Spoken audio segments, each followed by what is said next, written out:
part of the Press Play Podcast Network.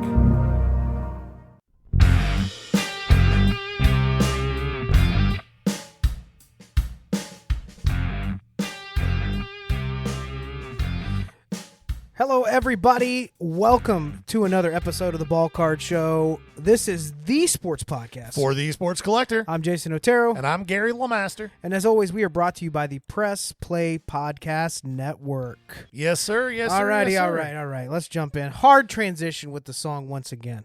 That was okay. It's all right. Nobody heard that.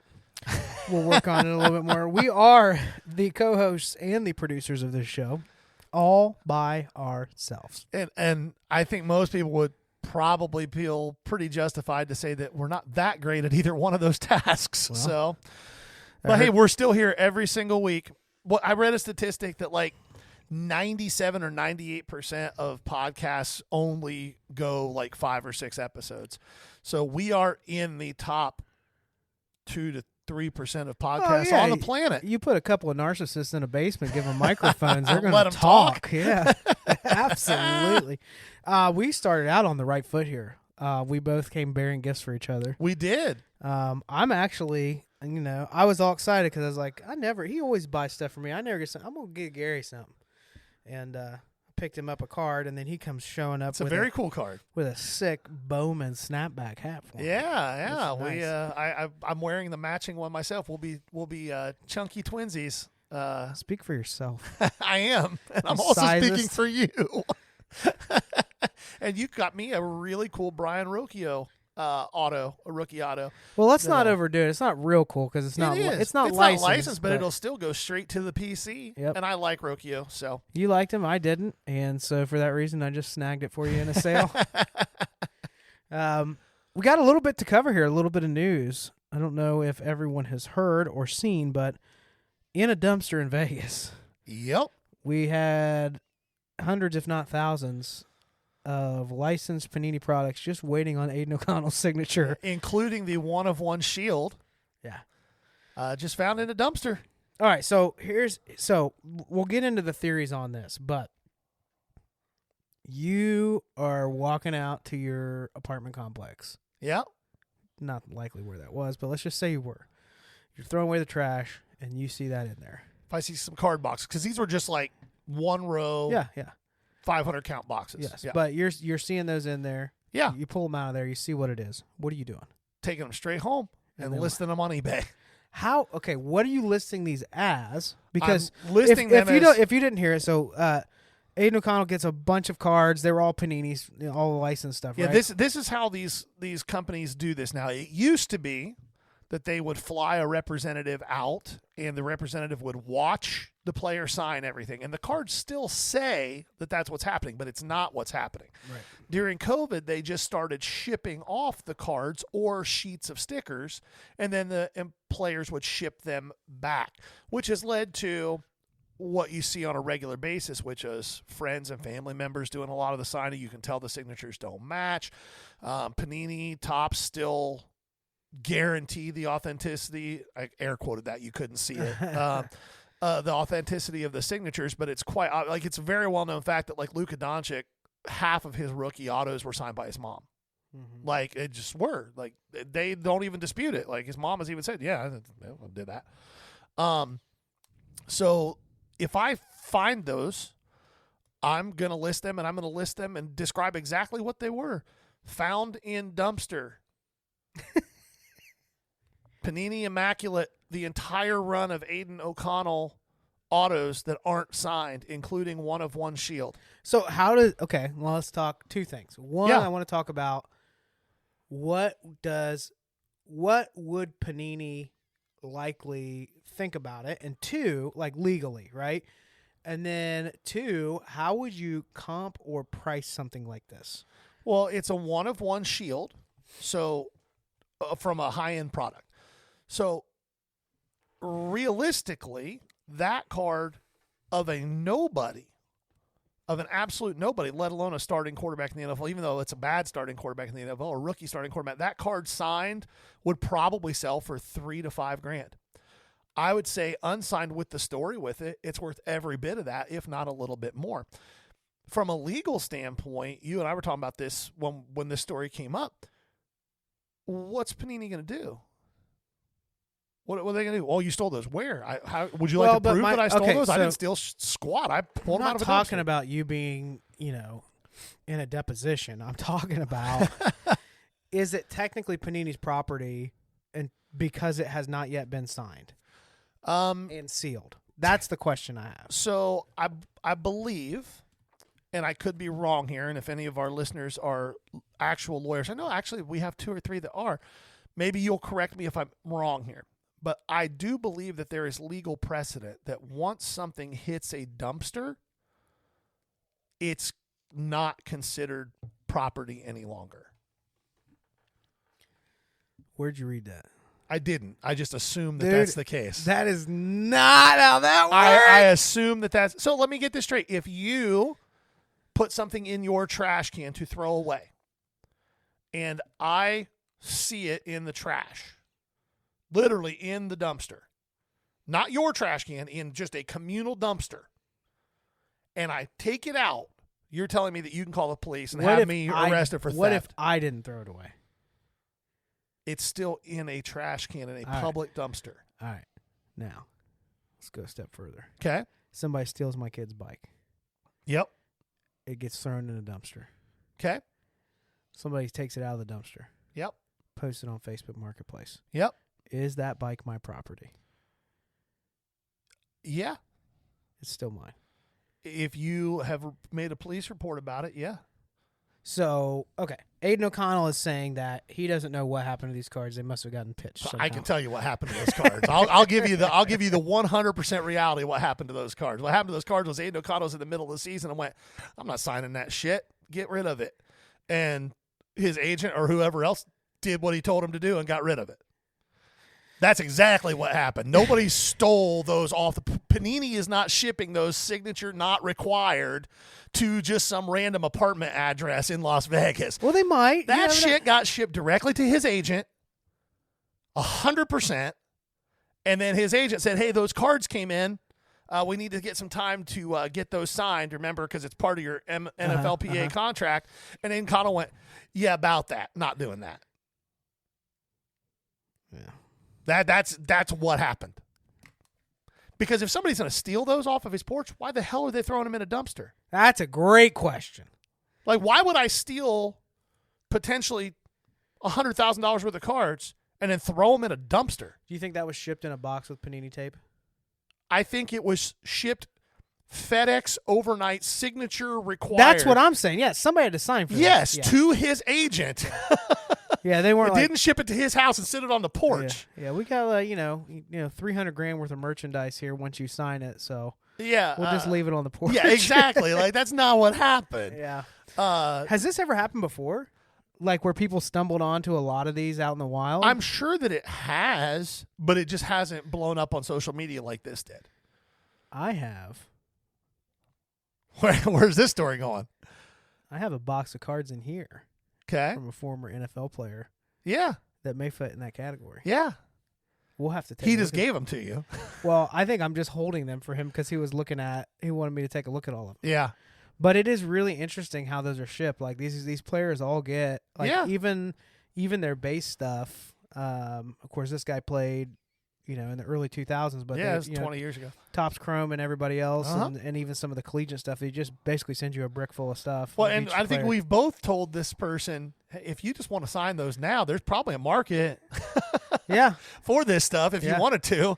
Yeah, we probably should do that. Have them sign a few and just get them authenticated, and then let them roll with it. Anyway. Yeah. Anyway, that was a pretty interesting story. Another thing, I love to knock on Panini Prizm for some of the products that they launched and failed because just kind of have a bias against them, and some fairly so and some not so fairly so.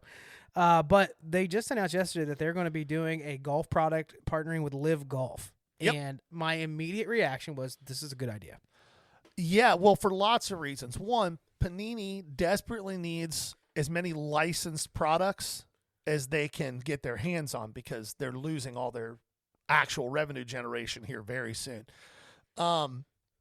But I agree. Live Golf, regardless of what you think about Live versus the PGA, regardless of what you think about the Saudi investment fund, regardless, Live Golf has most of the biggest names in the sport. John Rahm just went over there. Like, there's lots of big names there, and the tournaments are popular. If you're a golf fan and you're not a stick in the mud and you watch some Live Golf, it's really interesting. The team format is really interesting. The fact that they encourage fans to actually have fun at the events, like most of the Live Golf events resemble the Waste Management Open. Like, it's a pretty rowdy environment that fans enjoy, that the golfers seem to enjoy. It's a little bit of that Happy Gilmore vibe where it's like quiet on the tee and Happy Gilmore looks around like, hey, let's go, make some noise. So I do think it's going to be a cool product. It sounds like it's going to be lots of match-used relics and actual player-used items, which is new for Panini for a while. Glove cuts will be sweet. Oh, yeah. So I think it's going to be a really cool product, and it's going to be out later this year. So it may be something worth grabbing. Now, it's going to depend on what the price point is. If they try to price it like other Prizm products, then this should be priced like what WWE and UFC, right? Well, I think it should be priced like WWE and UFC is now. Do you remember when UFC and WWE, their first releases, that shit was insane? Like, the WWE ones were $1,500 a box for hobby, and the UFC ones were close to that.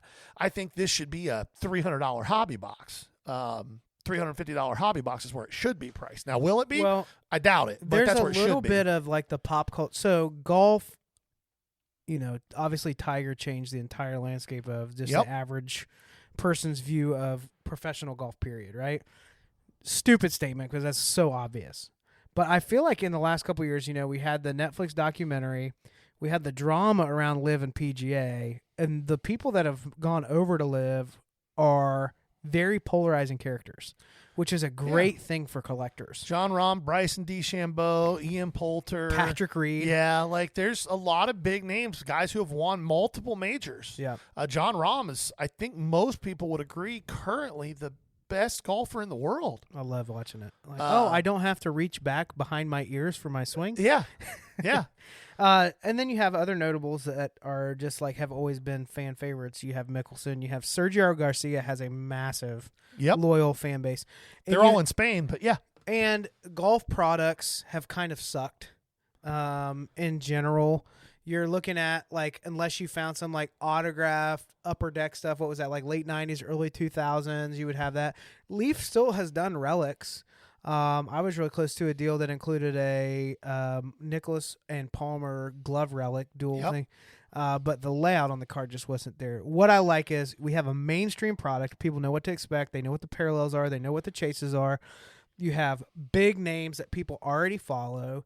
And they did announce another season of that show coming up. I do think that for both golf and NASCAR, these Netflix documentaries have had a massive impact on, NASCAR's so boring. Have you ever been to a NASCAR race? I've been to an Indy race. I have not been to a NASCAR race. So I have been to plenty of. So growing up in high school, my best friend in high school raced short track stock. It's actually pretty well known in the race world. There's a track up where we grew up called Shady Bowl. And so we worked on his car and every year, and he raced. And so I went to that stuff. And if I had just been there, if it wasn't Travis, if it wasn't my friend, if it wasn't something that I had helped with, I'd have been bored out of my skull. Like just watching cars drive in a circle for 3 hours, hard pass. Yeah, not enjoyable for me. I enjoyed it. From what I understand, it really matters what track you are at and where you're sitting. There's exciting stuff close to like the pit crew, watching that stuff happen. But yeah, you're watching people driving in a circle for the most part. It's boring. Have you ever seen a wreck at 200 miles an hour? Yeah, I don't want to. What? Let's watch somebody almost die. That's fun. Woo! You don't slow down for car accidents? I try my best not to. I want to punch the people who do. Like somebody else got in a wreck, and now I have to sit in traffic that's on the other side of the freeway because a bunch of morons want to look at it. Just drive. I got places to be. You're so weird. Anyway, I think that's pretty cool. Have they announced any release date or anything, or just that they've Third quarter. Okay, Third quarter. We don't have a so hard maybe date. by fourth quarter we'll see those. Yeah. But I think that's a net positive for the hobby and definitely for golf fans. I'll buy some of that. Yeah, as long That's as a it's priced product I'll reasonably, I probably will. rip retail. See, I would be shocked if they make it retail. Really, I'd be shocked if they make a retail in the first run of it. I feel like that stuff's gonna be in blaster boxes at $35.99. It may be, but I don't think they'll sell much. Yeah. But think about the outlets that sell retail sports cards. Yeah. What's the biggest one?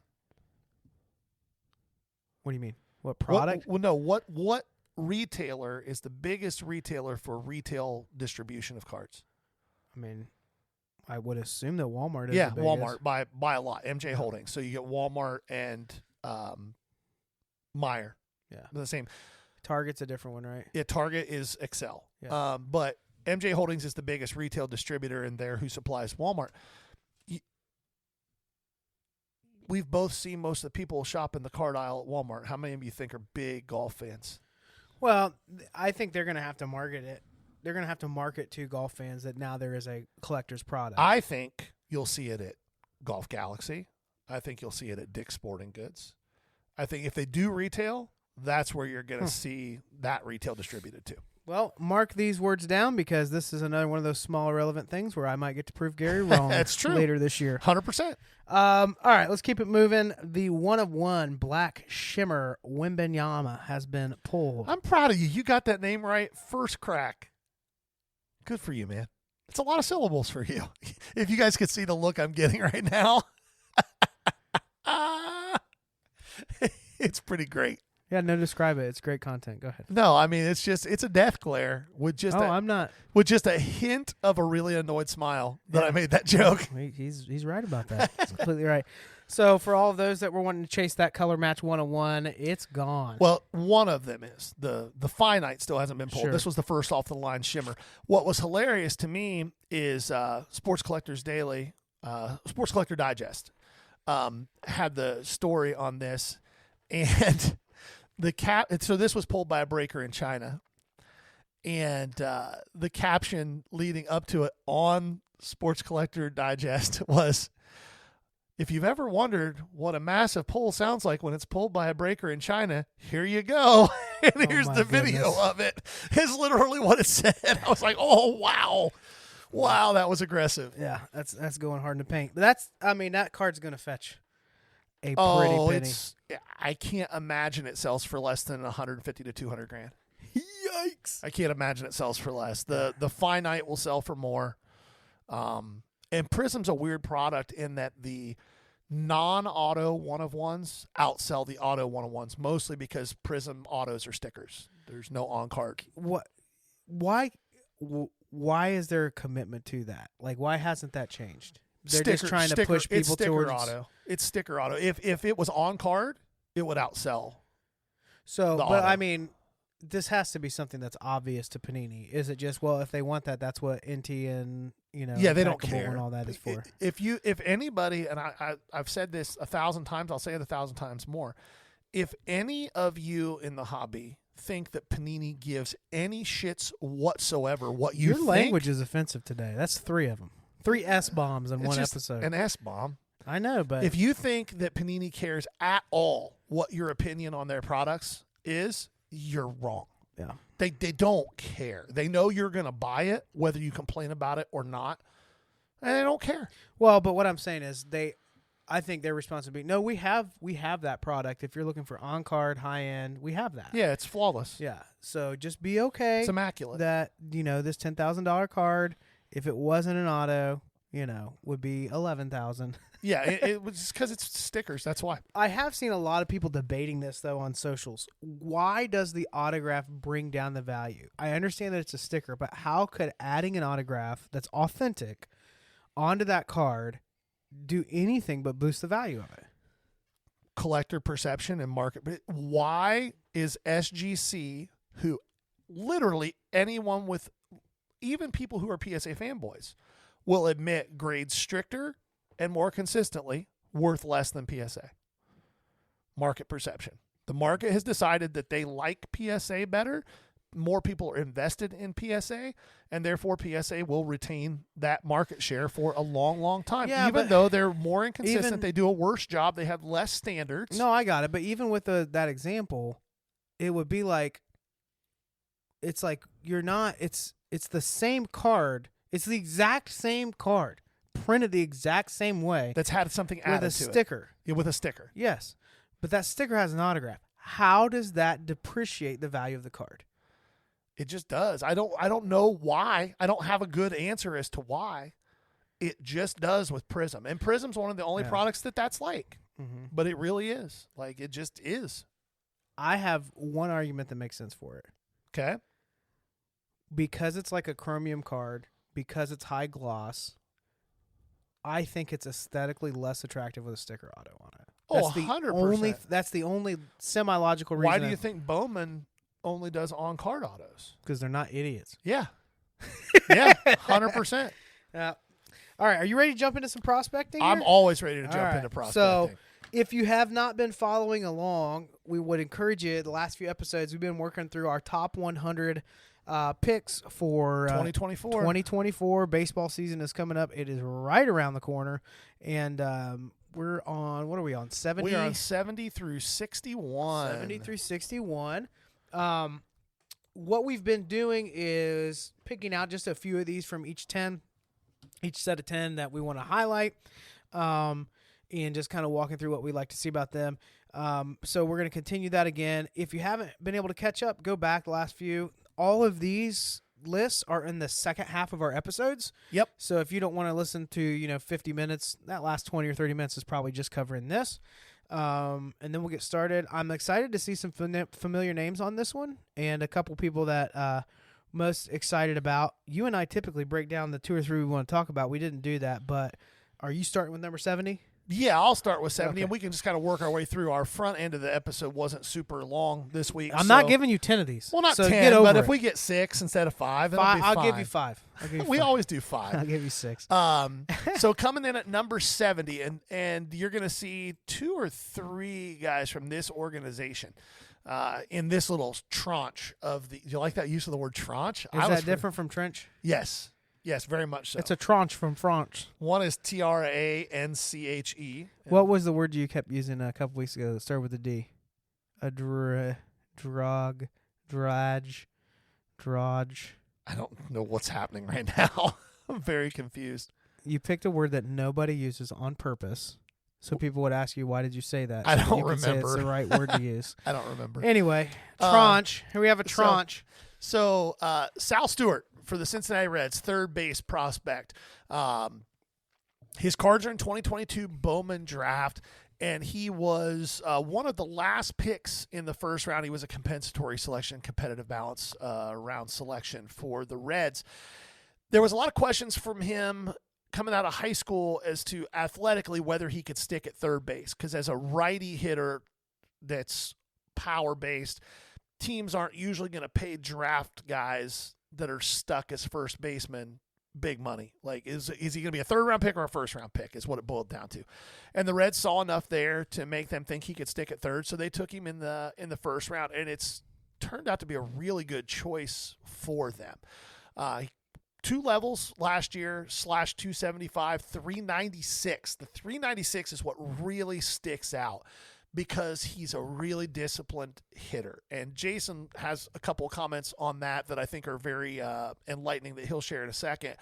But he really is a disciplined hitter. The bat-to-ball skills are, I think, even better than what people thought. And while he doesn't have massive raw power, he's not a 70-grade raw power guy, he gets to all of his power in-game because of the plate discipline that he has. He doesn't chase a lot.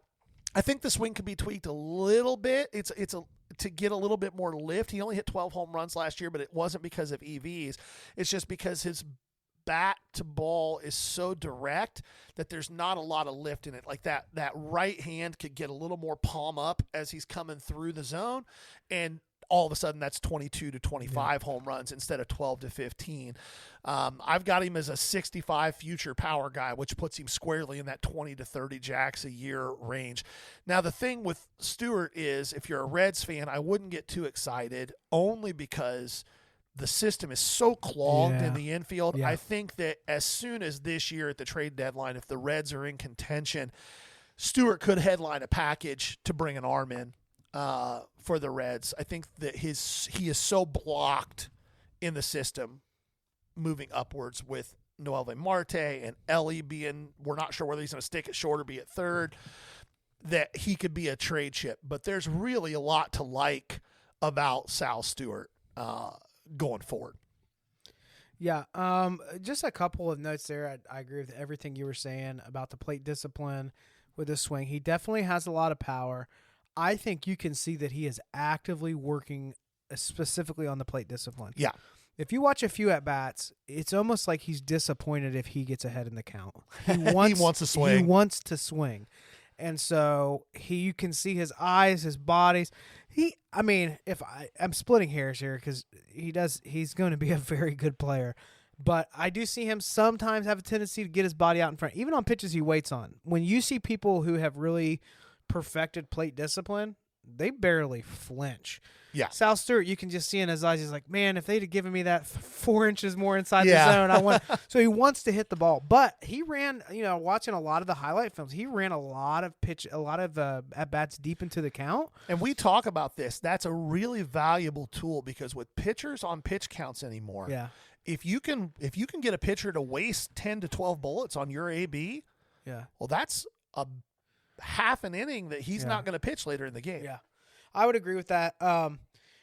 On his swing, the only thing I would say is he definitely has some tells. I do think pitchers will take advantage of that if they see him continually out in front on certain pitches that he holds off on. That's something that a lot of people don't realize. Just because somebody doesn't swing on it doesn't mean that the pitcher doesn't realize with their body language in their swing. Right. They're biting. You can bite on a pitch that you didn't swing at. Yeah. And they're going to say, all right, let me move that just a little bit inside the zone. Or let me start that in and let it slide out. Or let me see if I can catch that with off speed. Yep. So I think he'll have to work through that. But at the end of the day, he's making the right choice most of the time on whether to swing or not. If he can dial that back in and get a little more poised with the swing, which this list, we have some really poised, disciplined swings this week. I think his ceiling is pretty high on the power number. Yeah, so. and defensively, I think he can stick at third. He's not going to win Gold Gloves. He's going to be brought up for his bat. He's not going to win Gold Gloves, but he's not going to be relegated to a DH first base. He's not going to hurt you in the field. He's just not going to be a huge DRS guy. Okay. He is in 2022 Bowman Draft. If you haven't listened, the very first card that Gary got in our 5K challenge, where we're starting with $100 and basically buying and selling our way up to the highest value possible by the end of 2024, that was one of the first cards he got, was a Bowman Chrome First Black. Was it an auto also? Yeah. Okay. So, he's out 10. there. Yep. That card was pretty big, but there are several out there that are affordable still. I am consistently moving. And when I set up his tables, his Bowman Chrome First stuff, you can get $5 out of that. And I had an auto of his that, he's still very affordable. Yeah, very much so. Okay, next one I was not going to hit on unless you really wanted to give this one an overview, and then you can go for it. No, it's fine. Next. All right, next one I'm excited about. I love this kid last year, and I love him this year. Josue De Paula with the Dodgers. Every time I watch him swing, I so impressed, enjoy it. His hands are so quick. His swing can be as compact as it needs to be. You know who else? Now, I'm not comparing trajectory, anything like that. Yeah. I watched somewhere, if he likes a pitch, his hands move in close to his body so he can turn through that. It's almost like he doesn't even need to finish his follow-through. You know who else did that? Somebody that was just jacking balls in the San Francisco Bay. Barry Bonds' hands were very similar in that approach. If you get a chance to see when he has a pitch he likes, all right? So we're not talking about your typical at-bat. If he has one he knows he's all over, there's some similarities with what's happening with his hands there. The big thing that I love is he just has this raw power. His swing is so dialed in. His contact is very pure. You watch enough prospecting videos, you can hear a difference with contact. Oh, yeah. Well, and one of the things I like about his swing is that he's not trying to do crazy things in the load with his lower body in order to generate that bat speed. He has a leg lift. It's not a big kick. He's not bringing that knee way up. You know, some guys, you see some of these younger guys, especially coming out of high school, they were just so much better athletically that they almost are bringing their knee to their chest. Like it's just this huge leg kick to generate power. He's just kind of tilting back into his back half, really gets a nice coil around it. He stays in the back half. Yes. And like you said, when he gets that A swing off, you see the potential for plus power. Yeah. Right now, it's not there. Right now, he's below average from a power standpoint. But, I mean, he's 6'2", 175, 180. So there's a lot of like potential there. I think the note that I had in his write-up here at number 68 was that, you know, there's a world where DePaul is a 300 hitter with 30 home run power. I think he's going to be a very fast riser this year. The one thing that hurts him is the system he plays in. Yeah. They are notorious for just keeping guys down. Yeah. But man, the field to hit is spectacular. I think I've got a 70 future grade on the field to hit for this kid. Little interesting note about him. The athletic, family tree, he's cousins with Stephon Marbury, former All-NBA, All-Star back in the 2000s. More importantly, owner of Stephen Barry's. Do you remember that store back in the day? I do. They had like license. The cheapest clothes you could buy. You could get like anywhere. a Harvard crew neck for everything was $5. Yes, you could outfit your entire closet for $100. Now you'd have to do that every 4 months because this shit would fall apart. Oh yeah, hey, there's 4 of them. Yeah, you are a little. Are spicy. You just keeping track today? Well, no, it's just you got a Care Bear. Listen, all right, Gary's wearing a Care Bear T-shirt that says "Careful, I'm grumpy," and then it's the whole package, buddy. I love you. All right. But yeah, DePaul, I'm huge on him. I just sold one of his Bowman Chrome First Lava refractors for $30 raw. So he's still affordable, but people know about him. So I would say don't overpay on the front end. I think you don't want to use the word safe with prospecting, but not at 18 years old. No, he's somebody that I think you keep an eye on. I don't think he's going to get a lot cheaper than he is now, barring an injury and if he makes a 2-level jump this year, his stuff's in a double. Yeah. So I'm big on him. Up next, 2023 Bowman baseball. 23. Up next, another Dodger, Andy Pages. I hear people say Pages, and I want to punch them. Last year, he had a season-ending injury.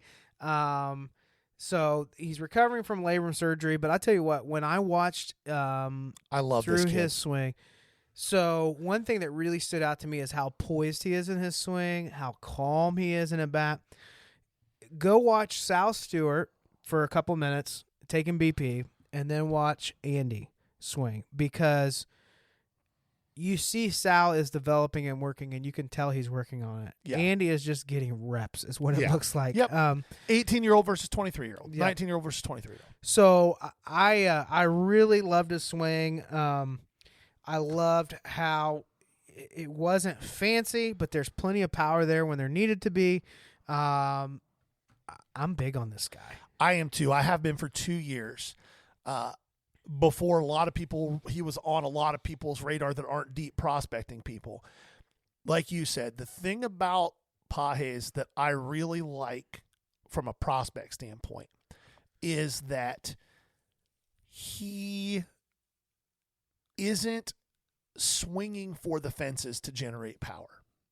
He doesn't have, again, another guy that doesn't have 70 or 80 grade raw power, but a guy who's 60 grade raw power and 60 grade game power. Like he gets to his power. And when he hits one, they are majestic. Yeah. They are not line drives. His swing is geared. He had like a 68% fly ball rate as a hitter, which is a big fly ball rate. Like when he hits a shot, they're moon shots. They're about as high as they are long. And it's fun to watch. He should start the year in AAA. Should be fully recovered from that labrum surgery. He got off to a really hot start last year before he went down in May. One of the things about Pages that some people won't like, I tend to like, is he is very close to being what is considered a true 3-outcome player. And if you're not sure what a true 3-outcome player is, it's this. The assumption is that batters are in control of 3 things at the plate: either hitting a home run, taking a walk, or striking out. Kyle Schwarber is the poster boy of a true 3-outcome player. He's either going to hit a home run, or he's going to walk, or he's going to strike out. And that's why he hits 200 with 50 jacks and is still a 3.5 WAR player, because he still gets on base. Pages is a lot like that. I don't think he's quite as extreme as Schwarber is, but he's not going to hit a lot of singles. He's going to hit doubles. He's going to hit home runs. He's going to steal more bags than you think. It takes him a minute to get moving, but once he gets to top speed, he's pretty quick, which is going to make him play really well in left field. And in a pinch, I think he could play center in spots. I think there's a decent chance that he gets called up at some point this year, but he's definitely going to be in the Dodgers' plans for 2025 if they don't trade him. Yep. Agree there. And he's in 2020 Bowman Chrome. Yep, 2020. Okay. Take a look at the next couple here. Tell me if one of these you want to jump on. I would love to talk about Louder, so. Good. I thought you were going to talk about the other one. I was like, there's no. Troy's 66. So we won't talk about him, but we'll give you the name. Tommy Troy, Arizona Diamondbacks, comes in at 66. Yep. All right, I'll let you jump in here. Red Louder. 65 is yet another red. The third one in this little group of 10. Rhett Louder was the first-round pick for the Reds this year out of Wake Forest in 2023. So it was pretty consensus that Louder was the second-best pitcher in the draft behind Paul Skeens. But when they faced each other in the College World Series, Louder went toe-to-toe with him in an epic game. Now, the difference between Louder and Skeens is Skeens has a fastball that he will pump by people. Like, it's a comfortable 100-mile-an-hour fastball that he'll be throwing at 100 in the 7th inning and in the 2nd inning. And he'll pump it past people, and he'll spot it. Louder is not that guy. No. Louder has a lot of Aaron Nola in him, is what I see. The fastball isn't going to, like, blow people away, but it's good enough. He generates a lot of ground balls with it. He isn't going to strike a lot of guys out with it. But, oh, my God, the changeup and slider are filthy.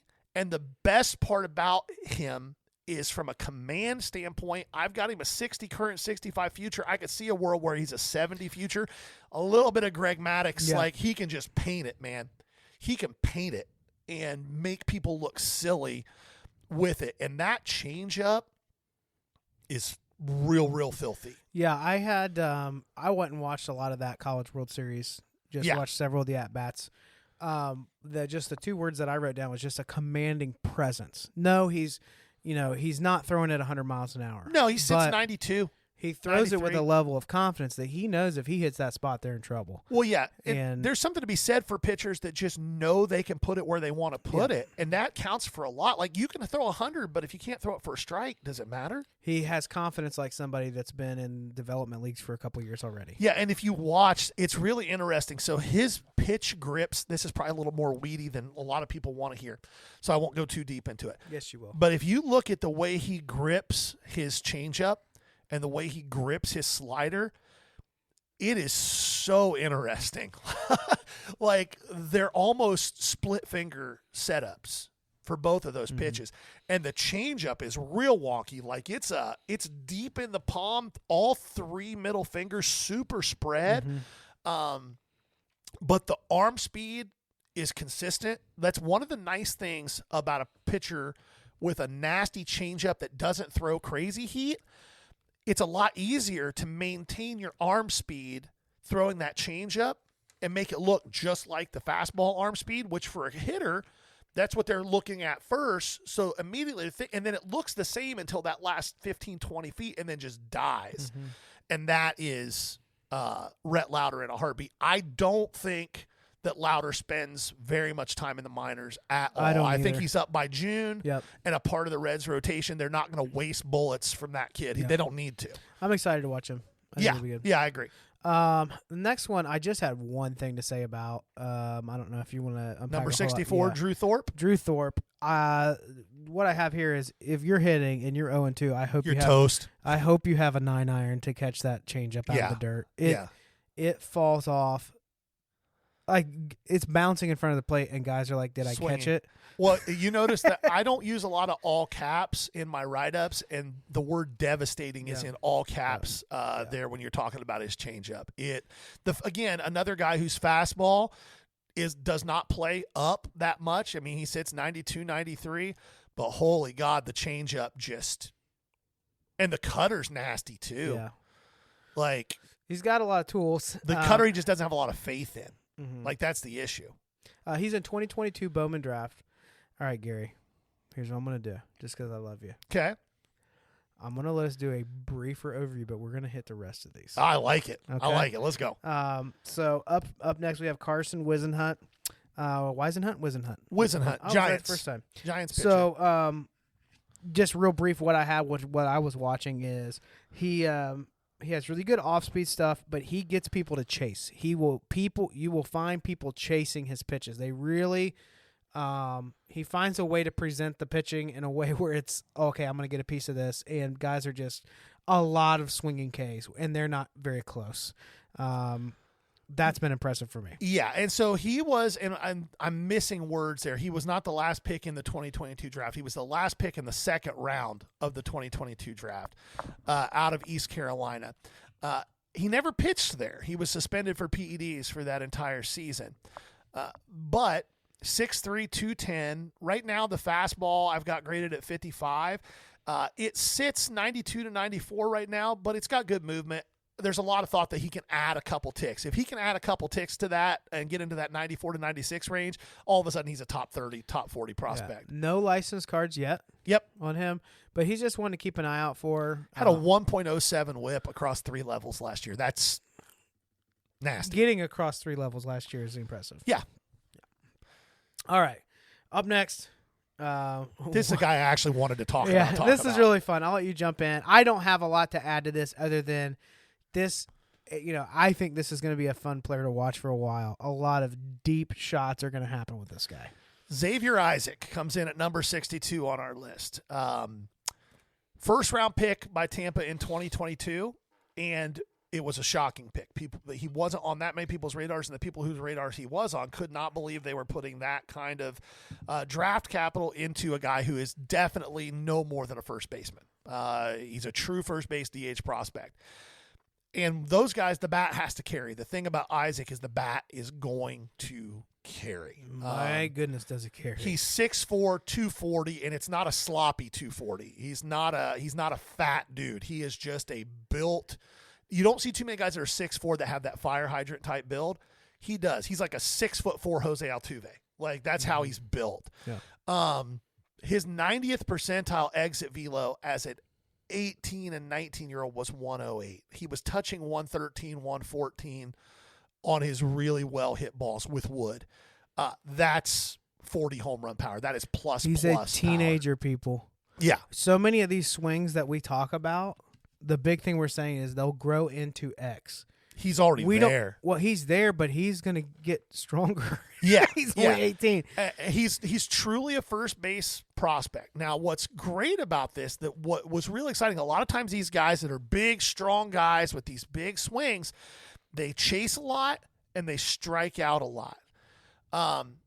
His strikeout rates were a little higher than what I'd like to see, but what makes me think that those aren't real is that he walked at a 15% clip and he only chased at 22%.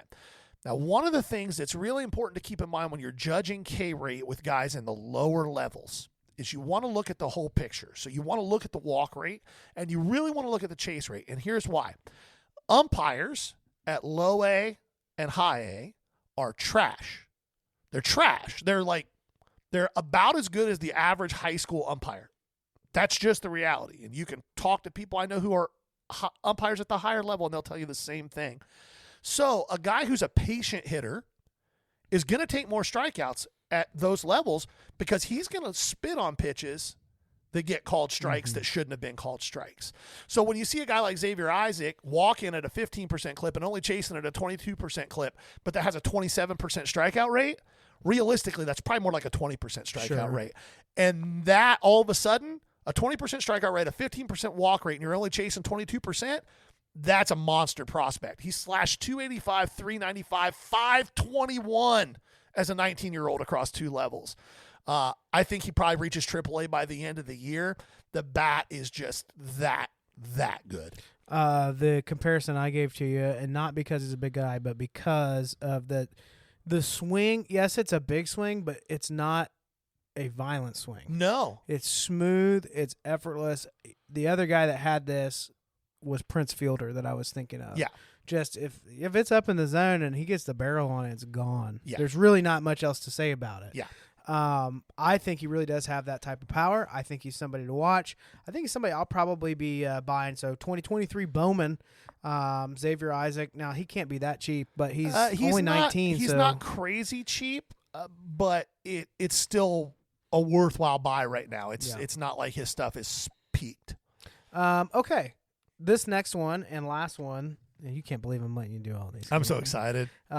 So we have Kyle Harrison, pitcher with the Giants, and so last year, he was dealing with some issues, struggling a little bit. They bring him up. He goes in against the Reds and he puts 11 Ks up in 7 innings, not even a full 7.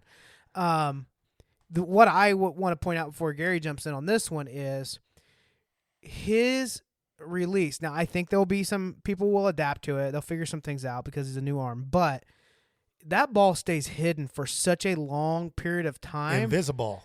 And by the time it's released, these guys were looking silly in this game last year. Now, he's how many games did he get? 2? 2. Yeah, so it's not like he had a lot of reps, right? He was on, but to come out on your major league debut and put 11 Ks on the board and make a good hitting ball team like the Reds look silly. Yeah. It was very impressive. It was very impressive.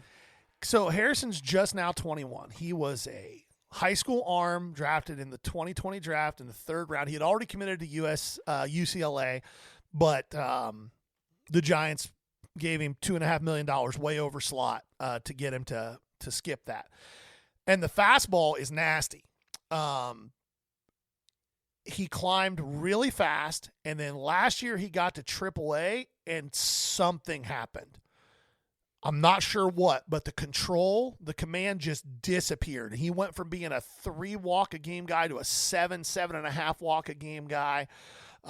His breaking ball, the slider shape changed dramatically. It lost about 3 inches of horizontal break. Like, it was just weird. Something mentally happened there. And it was a real struggle. And he went from being a consensus top 15 prospect as a lefty, power lefty, with a pretty good changeup and pretty good slider, to being a guy who fell way down lists. And a lot of guys still have him in the top 40. I couldn't put him there, only because when you see a 12, 13, 14 game sample of severe command issues, you don't want to use the Y word, but it really starts to get into your thought process that the yips might be a thing. Yeah. And the Giants didn't care, and they brought him up at the end of the season, and oh my God, he went off. 115 whip. The walk rate dropped dramatically to about 1.5, which is where it was, 1.5, 2, which is where it was before it got weird. And he was fantastic. He went 1-1, but I think he only gave up. His ERA was like 2.6. Yep. The slider can be a plus pitch if it gets that horizontal movement to go with the vertical. It's still a 2-plane, but it's not as drastic of a 2-plane. It was a slider that was borderline a sweeper. It stayed a slider because of the velocity, and that's a nasty, hard pitch to hit. A true sweeper, if you get a good read on it coming out of the hand, it's easy to spit on. A slider that has sweeper movement with that velocity, it's a lot harder to spit on, and you're going to get guys to chase with it. The command looked back to being a plus situation. I went ahead and graded it average. If you'd have currently 50, 60 future, if you'd have asked me this in August of last year, I'd have put 35 on the command. Like, it was that bad. So if he can consistently come out this year for the Giants as a number 4 starter and prove that what we saw once he got called up last year wasn't a fluke, that he's conquered those command demons.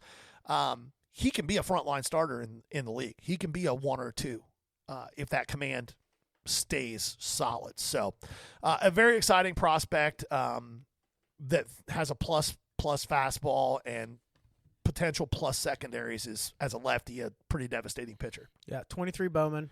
I'd keep an eye on him too. Yeah. I guess you could say that for all of these. Keep an eye on them. That's why we're talking. Yeah, that's why we're talking about it. Go ahead. Go ahead. No, that's it. You're done prospecting. No, I was done prospecting. Okay, good. Yeah. We gave your update for we're both a little stalled. That's where you're headed to. Okay. So 5K update for those of you that have been following along. We started out with this and $100.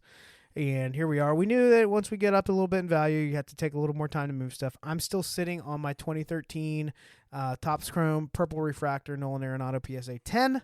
I did get my first nibble yesterday. They're not off by a whole lot for me to make some money on that and move to the next one. However, I do think the closer we get to the start of season, the easier it will be for me to get close to what I'm wanting for that. So, what about you? I haven't heard you say anything. I'm in the same boat. The TJ Watt, I've had it in my case for one show last week and had a few people pull it out, just didn't get anywhere on it, but it wasn't a huge show. This weekend I've got 2 bigger shows that I'll be at. Both of them are 50 to 60 table shows. So we'll keep our fingers crossed that something happens there. And I'm in the same boat. I have a sticker on it that is at 90% of the only comp. It's a little tough to comp that one because it's so low pop. Yeah, right? it's a pop too. The other one sold for $700. Yeah. I think I have it $625 on my table, but I would take a reasonable offer on it so we can keep moving. We were talking about this before the episode. One of the things that a lot of people fall prey to is trying to squeeze every penny out of everything. And if you're able to buy something right and you can make a profit on it, you don't have to make all the profit on it. Move it so you've got cash for the next thing. And you learn on that card. Yeah. So, with this one, Nolan Arenado is different from me throwing up a Jordan Metal Universe PSA 9. But this is a color match 10. Arenado has a faithful following. Yep. I will sell this. I will make money on it. It's just a question of, am I really willing to sit on this for a month when I could move it with a 20 or 25% margin now rather than 35, 40. So, which I don't think I'm going to be at 35, 40, but you get the idea. All right. We will keep you updated on that. Exciting new offerings for content coming soon. Oh, one thing I wanted to highlight, we always talk about local Central Ohio shows. However, Gary and I will actually be doing a larger show in Pennsylvania in May 4th and 5th. Yep. What's the name of that show again? Washington, PA. Washington, PA. It's at the Crown Center, old Crown Center Mall. They do it a few times a year. I just did the one in February. I was talking to the show organizer there. Just on Saturday of the show, there were over 10,000 attendees. Sunday was probably 30% of that, but 13,000 attendees on a 2-day show. Yeah. It was bonkers. It was a great show. Yep. All right. This has been the Ball Card Show, the sports podcast. For the Sports Collector. Bye now. Peace.